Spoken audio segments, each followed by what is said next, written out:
नमस्कार, हमारे चैनल में आपका स्वागत है। मैं हूं रामचंद्र मौर्य। साथियों, पहले चरण का चुनाव संपन्न हुआ 102 सीटों पर, लेकिन पूरे देश में आज बहस छिड़ी हुई है कि मतदान का प्रतिशत कम क्यों हुआ। लोगों ने 2024 लोकसभा चुनाव के मतदान का बहिष्कार क्यों किया और वोटर लिस्ट से लोगों के नाम क्यों गायब किए, और यहाँ तक कि 0% मतदान, 0% मतदान क्यों हुआ। ऐसा आज तक कभी नहीं हुआ है। 1952 से लेकर के आज तक जितने भी चुनाव हुए हैं। तो साथियों, आज हम इसी का विश्लेषण करेंगे और यह टटोलने की कोशिश करेंगे कि मतदान कम क्यों हुआ, मतदान को कैसे बढ़ाया जा सकता है और स्वस्थ लोकतंत्र की निशानी ज़्यादा मतदान आखिर क्यों नहीं हो रहा है। हमारे चैनल को सब्सक्राइब कर लीजिए, इससे हमें बड़ी ताकत मिलेगी। आपको बता दें कि नागालैंड में भारतीय जनता पार्टी और एनडीपीपी की सरकार है और उसी नागालैंड के ईस्टर्न नागालैंड यानी पूर्वी नागालैंड में लगभग 6 जिलों में, लगभग नहीं बल्कि श्योर 6 जिलों में 0% मतदान हुआ है।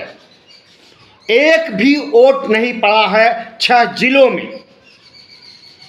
भारतीय जनता पार्टी और एनडीपीपी की सरकार, और वहां पर 0%। यह क्या साबित करता है? क्या नागालैंड हमारे देश का हिस्सा नहीं है? क्या नागालैंड के लोगों में राष्ट्रवाद की लहर जोर नहीं मारती है? क्या नागालैंड में संविधान और कानून का राज्य नहीं है? जी हां, नागालैंड का संगठन ईस्टर्न नागालैंड पीपुल्स ऑर्गेनाइजेशन, इसने मतदान पर रोक लगा दिया था और इसकी वजह से नागालैंड के पूर्वी 6 जिलों में एक भी वोट नहीं पड़े। बूथ स्थल, मतदान केंद्र सन्नाटे में चलते रहे 5-6 बजे शाम तक। तो सवाल उठता है कि अगर कोई संगठन वोट डालने के लिए मना करता है तो क्या उस संगठन के खिलाफ कार्रवाई नहीं होनी चाहिए? और अगर नहीं कार्रवाई की जा रही है तो क्यों नहीं की जा रही है? बहरहाल, नागालैंड ही नहीं, पूरे देश में मतदान प्रतिशत बहुत कम हुआ है। 2019 के चुनाव में मतदान फीसदी लगभग 68% था और वह घट करके अब 62% पर आ गया है 2024 के चुनाव में। तो 7-8% मतदान घटना किस ओर हमें इंगित कर रहा है? क्या हमारे देश में लोगों के अंदर राष्ट्रवाद की भावना नहीं है? मतदान करके अपने मर्जी की सरकार चुनने का अधिकार खत्म हो गया है? मतदान से मोह भंग हो गया है या फिर उदासीन हो गए हैं इस देश के नेताओं से? इस देश की जनता, 98 करोड़ मतदाता हमारे देश में हैं। इतना दुनिया के किसी भी देश में मतदाता नहीं हैं। और इन 98 करोड़ मतदाताओं में अगर 62% वोट दे रहे हैं तो कैसे समझा जाए कि प्रजातांत्रिक रूप से चुनी हुई हमारी सरकार बनने जा रही है?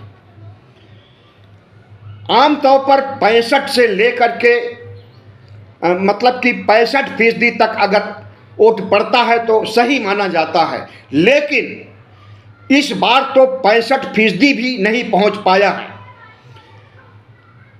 30 से 35% वोट कभी नहीं पड़े हैं इस देश के चुनाव में और अब उसका आंकड़ा बढ़ गया है।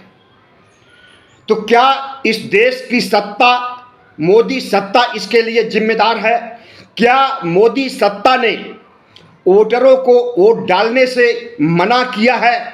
आपको हम बता दें कि कांग्रेस पार्टी को कमजोर करने के लिए कि यह जीतने ना पाए इसके लिए कांग्रेस पार्टी के बैंक खातों को सील किया गया, फ्रीज किया गया, उनके ऊपर 1700 करोड़ की पेनाल्टी लगाई गई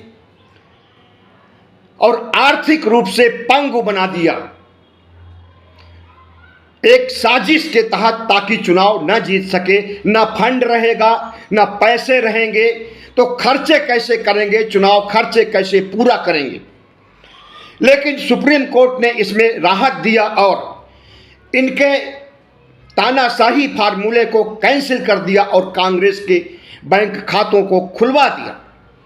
उसके बाद हमें लगता है कि भारतीय जनता पार्टी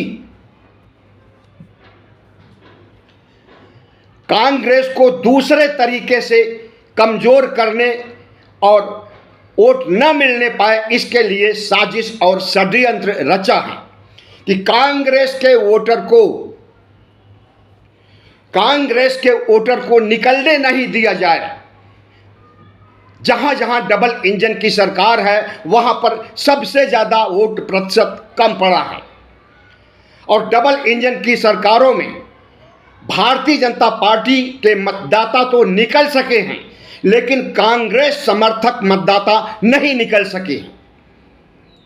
तो इसके बारे में क्या कहा जा सकता है कि एक सोची समझी रणनीति के तहत मतदाताओं को रोका गया है और इतना ही नहीं बल्कि मतदाता सूची से नाम भी गायब किया गया है, खास करके मुस्लिम मतदाताओं का नाम गायब है। ऐसी शिकायतें उत्तराखंड से आई हैं, उत्तर प्रदेश से आई हैं और डबल इंजन के लगभग सभी राज्यों से ऐसी सूचना आई है कि मतदाताओं का नाम सूची से गायब।